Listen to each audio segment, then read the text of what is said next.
ખબરોમાં બન્યા રહેવા માટે બેલ આઇકોન દબાવો અને એબીપી અસ્મિતાને સબસ્ક્રાઇબ કરો. नमस्कार.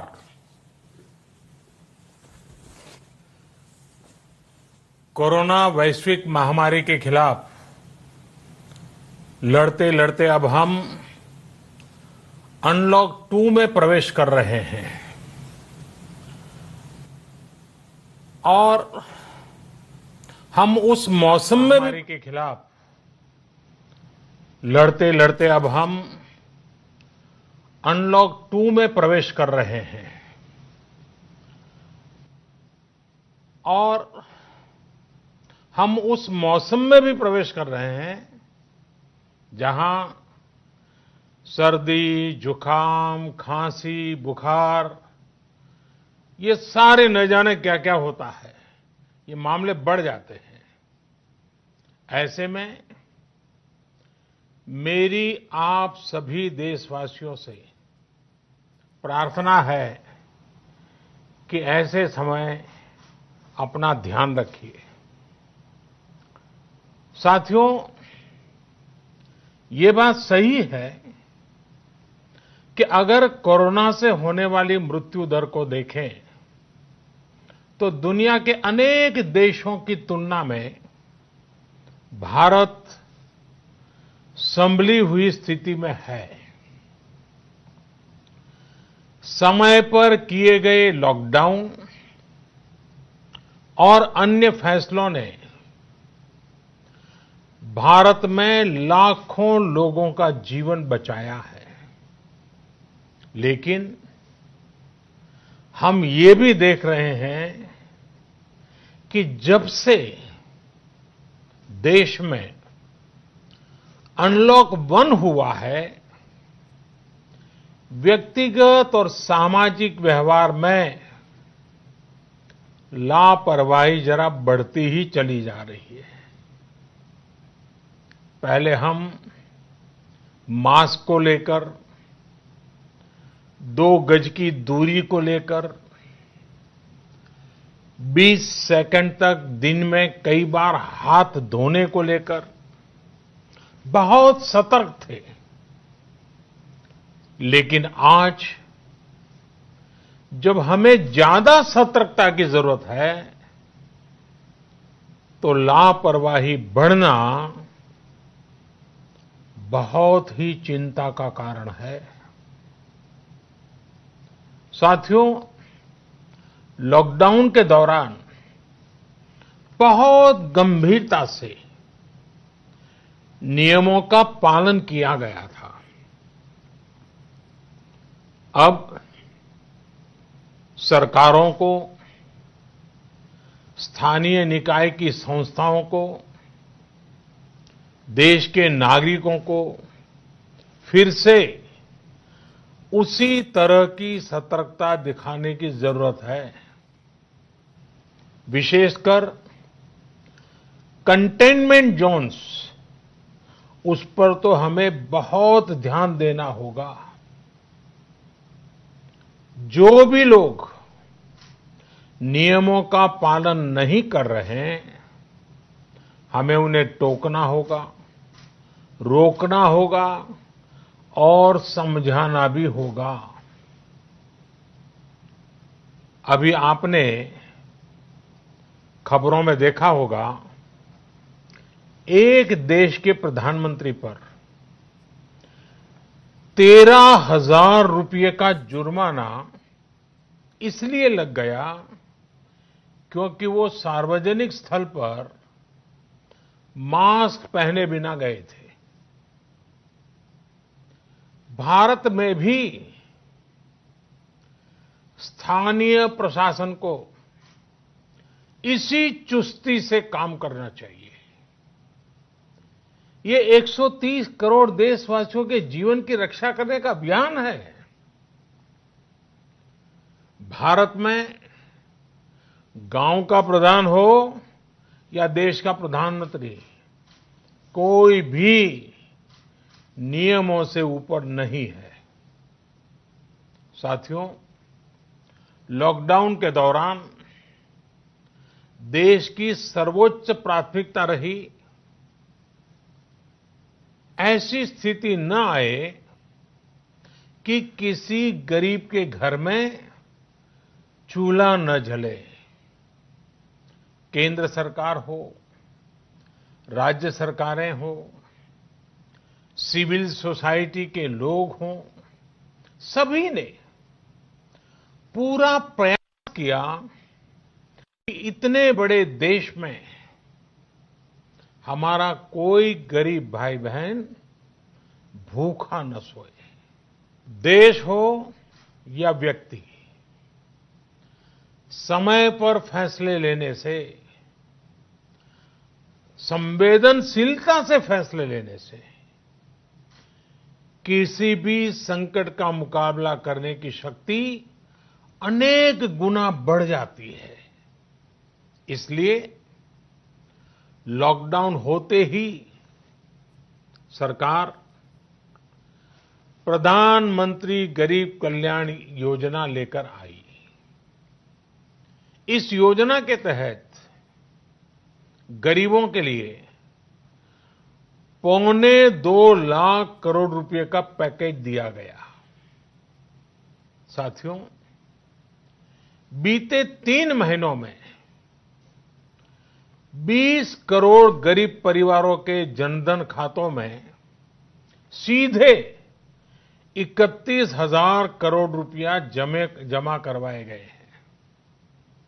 इस दौरान 9 करोड़ से अधिक किसानों के बैंक खातों में 18,000 करोड़ रुपए जमा हुए हैं। इसके साथ ही गांवों में श्रमिकों को रोजगार देने के लिए प्रधानमंत्री गरीब कल्याण रोजगार अभियान तेज गति से आरंभ कर दिया गया है। इस पर सरकार 50,000 करोड़ रुपए खर्च कर रही है। लेकिन साथियों, एक और बड़ी बात है जिसने दुनिया को भी हैरान किया है, आश्चर्य में डुबो दिया है। वो ये कि कोरोना से लड़ते हुए भारत में 80 करोड़ से ज्यादा लोगों को 3 महीने का राशन, यानी परिवार के हर सदस्य को 5 किलो गेहूं या चावल मुफ्त दिया गया। इसके अतिरिक्त प्रति परिवार हर महीने 1 किलो दाल भी मुफ्त दी गई। यानी एक तरह से देखें तो अमेरिका की कुल जनसंख्या से 2.5 गुना अधिक लोगों को, ब्रिटेन की जनसंख्या से 12 गुना अधिक लोगों को और यूरोपियन यूनियन की आबादी से लगभग 2 गुने से ज्यादा लोगों को हमारी सरकार ने मुफ्त अनाज दिया है। साथियों, आज मैं इसी से जुड़ी एक महत्वपूर्ण घोषणा करने जा रहा हूं। साथियों, हमारे यहां वर्षा ऋतु के और उसके बाद मुख्य तौर पर कृषि क्षेत्र में, एग्रीकल्चर सेक्टर में ही ज्यादा काम होता है। अन्य दूसरे सेक्टरों में थोड़ी सुस्ती रहती है। जुलाई से धीरे धीरे त्योहारों का भी माहौल बनने लगता है। अब आप देखिए, अभी 5 जुलाई को गुरु पूर्णिमा है, दुर्गा पूजा है, दशहरा है, दीपावली है, छठी मैया की पूजा है। त्योहारों का ये समय जरूरतें भी बढ़ाता है, खर्च भी बढ़ाता है। इन सभी बातों को ध्यान में रखते हुए ये फैसला लिया गया है कि प्रधानमंत्री गरीब कल्याण अन्न योजना का विस्तार अब दिवाली और छठ पूजा तक यानी नवंबर महीने के आखिर तक कर दिया जाएगा। यानी 80 करोड़ लोगों को मुफ्त अनाज देने वाली ये योजना अब जुलाई, अगस्त, सितंबर, अक्टूबर, नवंबर में भी लागू रहेगी। सरकार द्वारा इन 5 महीनों के लिए 80 करोड़ से ज्यादा गरीब भाई बहनों को हर महीने परिवार के हर सदस्य को 5 किलो गेहूं या 5 किलो चावल मुफ्त मुहैया कराया जाएगा और साथ ही प्रत्येक परिवार को हर महीने 1 किलो चना भी मुफ्त दिया जाएगा। साथियों, प्रधानमंत्री गरीब कल्याण अन्न योजना के इस विस्तार में 90,000 करोड़ रुपए से ज्यादा खर्च होंगे और अगर इसमें पिछले 3 महीने का खर्च भी जोड़ दें तो ये करीब करीब 1.5 लाख करोड़ रुपया हो जाता है। अब पूरे भारत के लिए हमने एक सपना देखा है।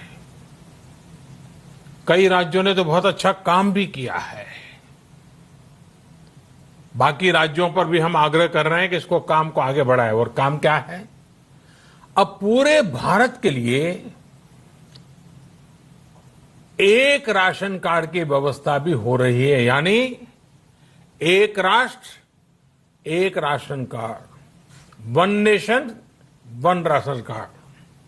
इसका सबसे बड़ा लाभ उन गरीब साथियों को मिलेगा जो रोजगार या दूसरी आवश्यकताओं के लिए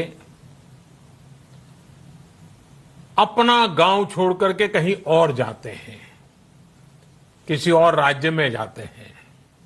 साथियों, आज गरीब को, जरूरतमंद को सरकार अगर मुफ्त अनाज दे पा रही है तो इसका श्रेय प्रमुख रूप से 2 वर्गों को जाता है। पहला, हमारे देश के मेहनती किसान, हमारे अन्नदाता, और दूसरा हमारे देश के ईमानदार टैक्स पेयर। आपका परिश्रम, आपका समर्पण ही जिसकी वजह से देश ये मदद कर पा रहा है। आपने देश का अन्न भंडार भरा है, समर्पण ही जिसकी वजह से देश ये मदद कर पा रहा है। आपने देश का अन्न भंडार भरा है, इसलिए आज गरीब का, श्रमिक का चूल्हा जल रहा है। आपने ईमानदारी से टैक्स भरा है, अपना दायित्व निभाया है, इसलिए आज देश का गरीब इतने बड़े संकट से मुकाबला कर पा रहा है। मैं आज हर गरीब के साथ ही देश के हर किसान, हर टैक्स पेयर का हृदय से बहुत बहुत अभिनंदन करता हूं, उन्हें नमन करता हूं। साथियों, आने वाले समय में हम अपने प्रयासों को और तेज करेंगे। हम गरीब, पीड़ित, शोषित, वंचित हर किसी को सशक्त करने के लिए निरंतर काम करेंगे। हम सारी एहतियात बरतते हुए इकोनॉमिक एक्टिविटीज को और आगे बढ़ाएंगे। हम आत्मनिर्भर भारत के लिए दिन रात एक करेंगे। हम सब लोकल के लिए वोकल होंगे। इसी संकल्प के साथ हम 130 करोड़ देशवासियों को मिलजुल करके संकल्प के साथ काम भी करना है, आगे भी बढ़ना है। फिर से एक बार मैं आप सबसे प्रार्थना करता हूं, आपके लिए भी प्रार्थना करता हूं, आपसे आग्रह भी करता हूं, आप सभी स्वस्थ रहिए, 2 गज की दूरी का पालन करते रहिए, गमछा, फेस कवर, मास्क ये हमेशा उपयोग कीजिए। कोई लापरवाही मत बरतिए। इसी आग्रह, इसी कामना के साथ मैं आप सभी को बहुत बहुत शुभकामनाएं देता हूं।